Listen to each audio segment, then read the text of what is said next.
Examiner का objection clear कर दिया? ग्रेट। लेकिन पेटेंट मिलेगा या नहीं, ये फाइनल डिसीजन कंट्रोलर के हाथ में होता है। सेक्शन 15 वही फाइनल स्टैम्प देता है। नमस्ते दोस्तों, स्वागत है आपका पेटेंट एक्ट 1970 की डिटेल्ड सीरीज में, जहां हम हर सेक्शन को ब्रेक कर रहे हैं सिंपल और इंटरेस्टिंग इंग्लिश में, ताकि पेटेंट लॉ बेन सबके लिए अंडरस्टैंडेबल। आज हम बात करेंगे सेक्शन 15 की, जहां कंट्रोलर की सबसे इम्पॉर्टेंट पावर डिफाइन होती है, पेटेंट एप्लीकेशन को एक्सेप्ट करना या रिफ्यूज करना। चलिए समझते हैं स्टेप बाय स्टेप। सेक्शन 14 तक हम ये देख चुके हैं कि एप्लीकेंट को एग्जामिनर के ऑब्जेक्शंस का रिप्लाई देने का चांस मिलता है। एप्लीकेंट रिस्पॉन्स फाइल करता है या क्लेम्स अमेंड करता है और कंट्रोलर सब कुछ कंसिडर करता है। अब सेक्शन 15 कहता है कि इस रिस्पॉन्स को रिव्यू करने के बाद कंट्रोलर के पास दो ऑप्शंस होते हैं। ऑप्शन 1, अगर कंट्रोलर सेटिस्फाई हो जाता है कि इन्वेंशन पैटेंटेबल है, मतलब novelty, inventive step, industrial application और ऑल लीगल रिक्वायरमेंट्स फुलफिल हो रहे हैं, तो वो एप्लीकेशन को एक्सेप्ट कर लेता है और पैटेंट ग्रांट कर दिया जाता है। ये ग्रांट के बाद एप्लीकेंट ऑफिशियली बैन जाता है पैटेंटी और उससे मिलता है 20 साल का लीगल मोनोपोली।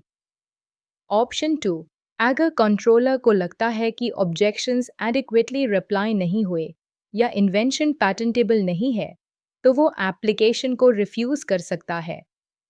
लेकिन एक इम्पॉर्टेंट पॉइंट यहाँ पर यह है कि कंट्रोलर बिना रीजन दिए डायरेक्टली एप्लीकेशन रिजेक्ट नहीं कर सकता। सेक्शन 15 क्लियरली कहता है कि रिफ्यूजल सिर्फ तभी हो सकता है जब एप्लीकेंट को फेयर अपॉर्चुनिटी दी गई हो ऑब्जेक्शन को रिप्लाई करने की, जैसे कि सेक्शन 14 में होता है, और तब भी अगर कंट्रोलर सेटिस्फाई नहीं होता, तभी एप्लीकेशन रिजेक्ट किया जा सकता है।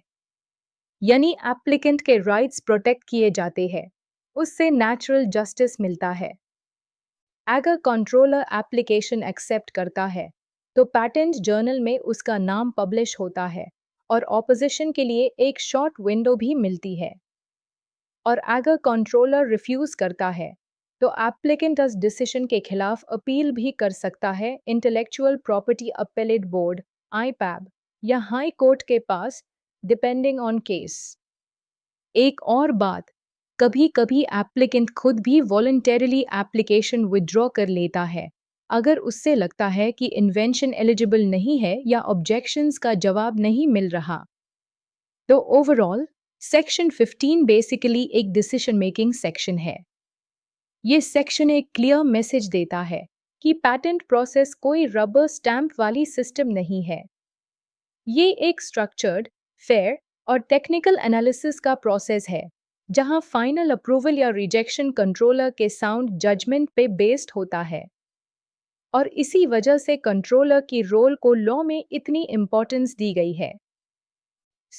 अगर आप पेटेंट एप्लीकेशन फाइल करते हो, तो बस फॉर्मेलिटी समझ के मत करो। हर क्लेम, हर रिप्लाई और हर अमेंडमेंट कंट्रोलर के फाइनल डिसीजन को इन्फ्लुएंस करता है। अगला सेक्शन होगा सेक्शन 16, जहां हम डिस्कस करेंगे कि एक एप्लीकेशन से दो या ज़्यादा एप्लीकेशंस कैसे बन सकते हैं, यानी कंसेप्ट ऑफ डिविजनल एप्लीकेशन। अगर आपको ये एक्सप्लेनेशन यूजफुल लगा हो, तो लाइक ज़रूर करो, कमेंट में अपना फीडबैक दो और चैनल को सब्सक्राइब करना मत भूलना, क्योंकि ये पेटेंट एक्ट सीरीज आपके लिए बन रही है, लॉ को सिंपल बनाने के लिए। मिलते हैं अगले सेक्शन में, तब तक के लिए जय हिंद और कीप लर्निंग।